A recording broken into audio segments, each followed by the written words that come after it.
All right, everyone. The unconstitutional FISA court system is under fire from Rand Paul for a second time. Maybe this time he can actually pull something off in getting rid of it.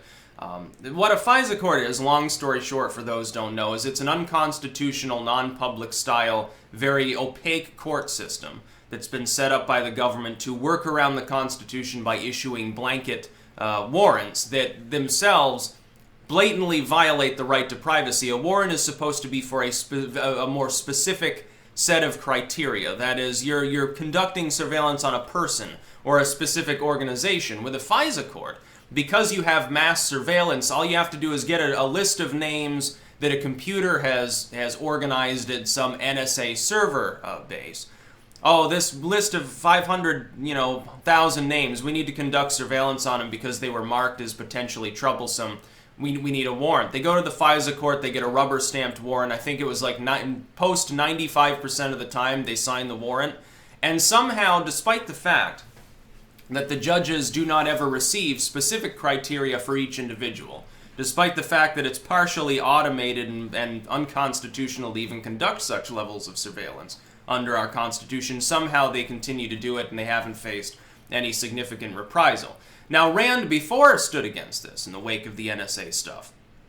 You'll remember, two different federal courts said that the current system was unconstitutional. Rand said, hey, look at this, I'm going to filibuster reauthorization.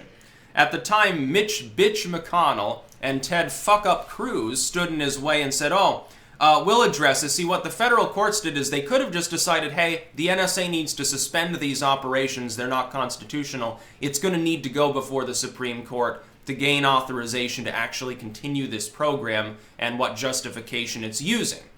Rand said, okay, well, that's good enough for me. I'm going to try to stop it. Mitch McConnell and Ted Cruz, when the federal courts deferred back to the Senate, said, okay, we're going to put it back in Congress. We're suspending our decision. The surveillance can continue for now, but Congress needs to address it in a timely fashion.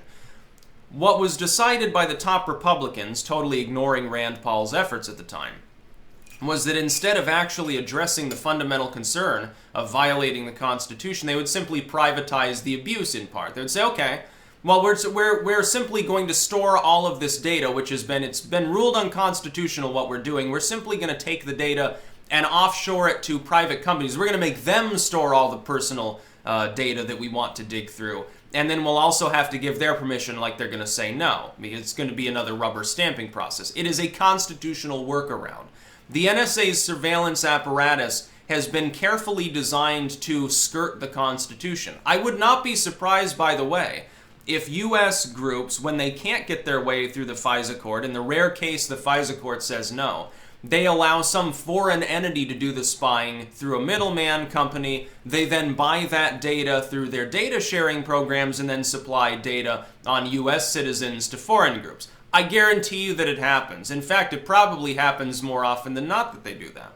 It's a quicker way. They do data sharing with a bunch of other countries anyway. Why not just sell Americans data? Companies do it all the time. Again, blatantly unlawful, blatantly against the very spirit of the founding of this country as a place where people were private individuals and not to be abused and to be left alone unless they're specifically and provably knowingly doing something wrong. But that's not the way Congress has seen it, and certainly not the way Bush and Obama saw it. Drury's still out on Trump. Hopefully he'll stand against it. I'm not too hopeful on that particular aspect of Trump's policy, to tell the truth. He hasn't made any significant effort to dismantle any part of the domestically abusive apparatus, and in fact he appears to applaud some of the data gathering practices. I think probably they could prevail. Rand might be able to prevail upon him to stop it in part. But I don't think that Rand is going to filibuster the reauthorization of the FISA courts to do what they're doing. He will not likely be successful, but at the very least he's standing on principle. And it'll help to attract people's attention to the issue. Hey, your constitutional rights on a daily basis are violated. Do you use a cell phone, an email? Do you use the internet? Your rights are being violated. Sorry, folks. Bush-Obama decided to sell out the Constitution over the course of their miserable administrations. Now Trump hopefully changes tack at least somewhat, but he might pull a Mitch McConnell or a Ted Cruz like they did. and put a Band-Aid on a gaping wound, which is what I said they were doing at the time, and I hold to that, by the way. I hope Rand Paul runs for the presidency, by the way. When Trump's time is up, 1 term, 2 terms, doesn't matter. Rand should come forth. He's still young compared to most of those people in the Senate. He can do it. He's got a lot of youth appeal. He, by the way, was a top-rung candidate until Trump got into the race the last time. That's mainly Rand, of course. Because he's more mature than a lot of people, he wasn't willing to deal with the whole debate thing so much, like being fiery. That more fell to little Marco, who totally failed, which was great. That was funny. Or Jeb, I'm having a tough time, Bush. You know, it was amusing, but I honestly wanted to see Rand Paul get a cabinet position. I wouldn't have minded seeing VP Rand Paul, but I don't think he would have accepted. I wish that he had been offered that position. Look, Mike Pence, he has his problems. Rand Paul would have been perfect. I guess the Republicans told him, no, you can't have Rand because he's, you know, it's a safe Republican Senate seat because nobody can challenge him. He's in a red state anyway. He's got high popularity, and especially, this is important for any GOPer, he's got youth appeal. Rand sits there awestruck on the NSA issue, I think, because part of it boils down just to strategy. The NSA is maybe more accepted by older generations. The idea that the government should be looking at everything you fucking do is accepted more by people on that conservative side. Rand, meanwhile, is like, you know, we could gobble up some youth votes. Certainly the Bernie bros are not going to vote for the Democrats if they have like a Rand Paul style fix to this situation. It would help drain the Democratic Party of people that shouldn't naturally be voting for a party that has become a corporate movement anyway. And they should listen to his strategy on that. Even if it's only for strategic purposes, Rand is right. I boil it down to a constitutional issue, though, of course. The Constitution very explicitly bans exactly what the NSA does. It is explicitly banned under the Constitution. Warrants are supposed to be, they're not supposed to be so general that they can encompass 100,000 people, because some computer decided to flag their text messages as possibly containing references to Al-Qaeda. That's not the way that it's supposed to operate. The former head of the NSA himself years ago, in his own testimony to Congress, he's like, yeah, it's like sorting through a haystack to find a needle. It doesn't really work. We're basically dicking around. We've got all this data. We can't even sort through it all. You know, we don't have the computing power, number one, and number two, we don't have enough staff to do it. Congress's idea was, okay, well, you need better computers and more staff. Well, why don't you just give up and be more specific? Like, whenever terrorists are caught, which is supposedly the main function of NSA surveillance, whenever, you know, a cartel member or someone who's planning to blow up a building, whenever they're caught, it always seems to be local law enforcement with their own local investigation.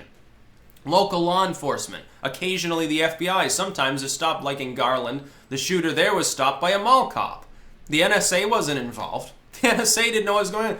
The NSA can be given explicit intel on someone who's already been under surveillance by some other agency, and it's like, yeah, this person has been radicalized, like Tsarnaev there. They still can't get him. They still conduct their attack.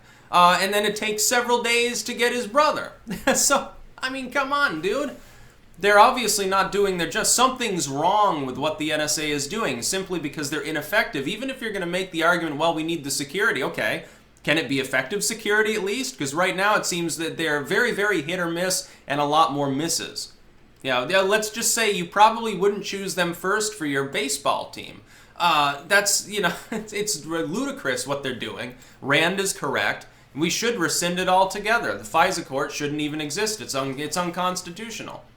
For citizens can't even cross-examine evidence supposedly against them being flagged by some fucking computer used as a justification to deprive them of one of their constitutional rights. If the FISA court was being used to deprive people of their firearms, the American people would literally get up in arms about that practice. Why is the right to privacy any different?